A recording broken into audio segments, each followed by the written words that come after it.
জীবনের ঝুঁকি নিয়ে বাঁশের সাঁকো দিয়ে পারাপার করছেন গ্রামের মানুষ। একটি সেতুর অভাবে ৩ ইউনিয়নের কয়েক হাজার মানুষ এভাবেই যাতায়াত করেন প্রতিদিন। বৃষ্টি, ঝড় কিংবা রাতের অন্ধকার, প্রতিটি মুহূর্তই যেন দুর্ঘটনার শঙ্কা। মাদ্রাসায় পড়ি, আমার এই সাঁকোতে অনেক কষ্ট হয় আইতে যাইতে।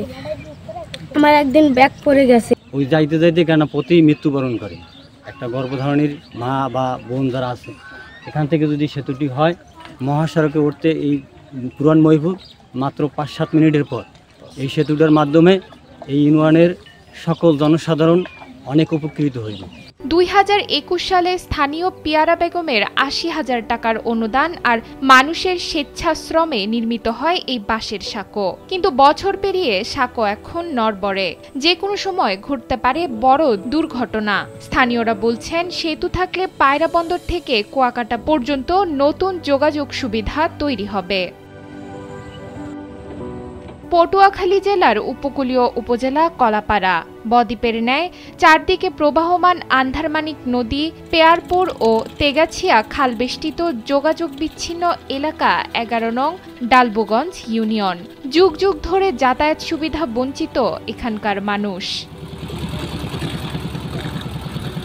কোথাও আমরা কোনো রুগীদেরকে নিয়ে যাওয়ার মতো আমাদের কোনো ব্যবস্থা নাই। এখান থেকে আমরা নাও যেতে পারি বাদঘাট, নাও যেতে পারি মেইন রোডে। আমাদের এই হাক্কটা এটা কোনো পরিস্থিতি, এটা আমরা নিজেরা, এটা আমাদের নিজের অনুদানে আমরা এটা তৈরি করছি, এটা কোনো সরকারি অনুদানে না। এবং গ্রামের মানুষের কত টাকা দিয়ে সহযোগিতা করে হাঁকা দেওয়া, এত বড় নদীটা হাঁকা দেওয়াটা কি সম্ভব বলেন? সরকারি কর্মকর্তারা আছে, তাদের দৃষ্টি আকর্ষণ করে বলছি, আমাদের এই সাধারণ মানুষ বা অসুস্থ রোগী নিয়ে যেন আমরা সচরাচর যাওয়া আসা করতে পারি, এই দৃষ্টি আকর্ষণ করে এখানে একটা ব্রিজের আবেদন করলাম। স্কুলগামী শিশু থেকে শুরু করে কৃষক, দিনমজুর, এমনকি রোগী পরিবহনেও একমাত্র ভরসা এই ঝুঁকিপূর্ণ সাঁকো। স্থায়ী সেতু না থাকায় বছরের পর বছর দুর্ভোগ পোহাতে হচ্ছে সোনাতলা নদী, পেয়ারপুর, তেগাছিয়া খাল বেষ্টিত ডালবগঞ্জ ইউনিয়নের মানুষদের। ক্লাসে যাইতে প্রত্যেক দিন 10 থেকে 20 মিনিট 30 মিনিটের মতো লেট হয়। এখানে এই সাঁকোটি যদি মেরামত অথবা এখানে যদি একটা ব্রিজের ব্যবস্থা থাকতো, তাহলে আমি গাড়ি নিয়ে প্রত্যেক দিন আপ ডাউন করতে পারতাম। এজন্য আমাদের এলাকাবাসীরও খুব উপকার হতো এবং আমারও খুব উপকার হতো। এখানে ওপারে একটা মজ্জমপুর আলিম মাদ্রাসা আছে, এখানে একটা প্রাইমারি স্কুল আছে। সেই স্কুলের ছাত্রছাত্রীরা এখানে প্রত্যেক দিন আসে। তারা তো অত্যন্ত ঝুঁকি নিয়ে পার হয়, যারা পার হতে পারে না তারা খেয়া দিয়ে পার হয়, আর ওদের জন্য ক্লাসের টাইম নষ্ট হয়। আমরা মনে করেন হঠাৎ রাত্র হয়ে গেছে, একটা রুগী নিয়ে পাত্র যাইতে পারি না, হঠাৎ করে গাড়ি পাই না, আবার খেওয়া পাই না, কোনো লঞ্চ নাই, কিচ্ছু নাই। আমরা একটা ছোট্ট একটা দ্বীপ ইউনিয়নের ভিতরে আছি, খুব দুর্ভোগ আমাদের। এক সময় খেয়া পারাপারের মাধ্যমে চলাচল করলেও নদীতে ডুবোচর পড়ায় নৌ চলাচল প্রায় বন্ধ। অন্যদিকে কাদা পানিতে হেঁটে পার হওয়া আরো বিপজ্জনক হয়ে ওঠে স্থানীয়দের জন্য।